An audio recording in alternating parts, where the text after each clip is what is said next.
दोस्तों नमस्कार, आप सभी का स्वागत है।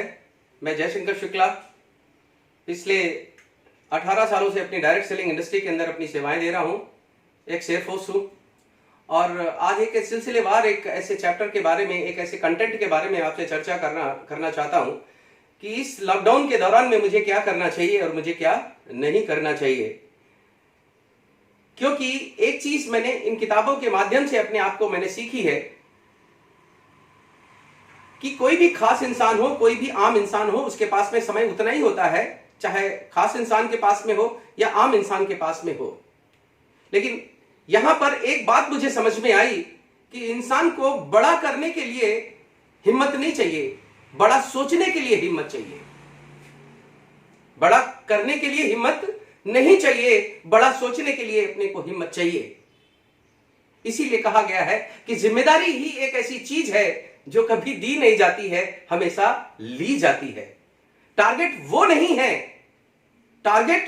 नहीं है जो दिए जाते हैं, टारगेट वो हैं जो हमेशा लिए जाते हैं। इसी के तहत एक बात मुझे और याद आती कि mentality will improve your reality, mentality will improve your reality.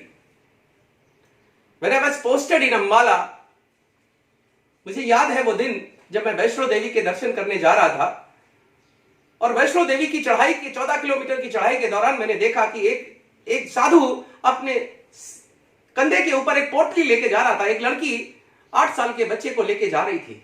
दोनों लोग हाँफ रहे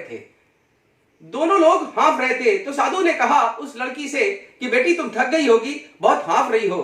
तो लड़की ने तुरंत ही जवाब दिया कि बाबा आप भी थक गए होंगे।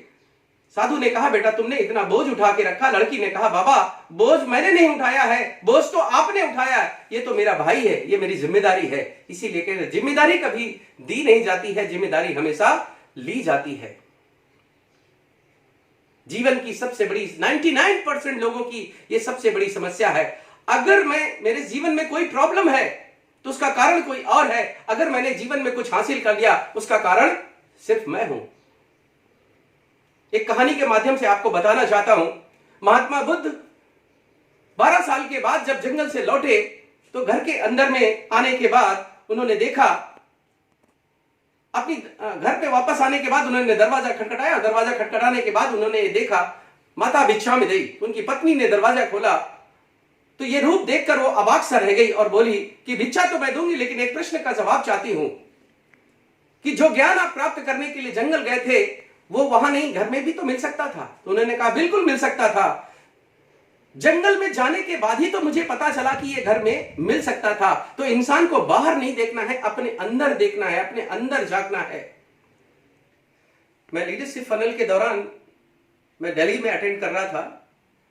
स्पीकर ने बोला, उन्होंने कहा I want to talk to you. बोला यस। बोले कि आपकी जिंदगी में जो कुछ भी होता है उसका 100% कारण आप ही हो। मैंने कहा सर मुझे पता नहीं। उन्होंने फिर उन्होंने पूछा कि कभी किसी को ब्लेम किया है? तो मैंने कहा यस सर मैंने ब्लेम किया है। तो उन्होंने उसका जवाब दिया कि जब आप किसी चीज को ब्लेम करते हैं इसका मतलब है वो जिम्मेदारी आप किसी और को दे देते हैं। जब जिम्मेदारी किसी और को देते हैं तो आपके पास करने के लिए कुछ भी नहीं रहता था, तो आप काम नहीं करते हैं। और जब काम नहीं करते हैं तो उसका रिजल्ट हमारे जीवन में कुछ भी नहीं आता है। इसीलिए कहा गया है कि परिस्थितियां आपके कंट्रोल में नहीं है। परिस्थिति कभी नहीं बदल सकते, मन स्थिति को बदला जाता है। इसीलिए एक बात मुझे याद आ रही है कि ताउम्र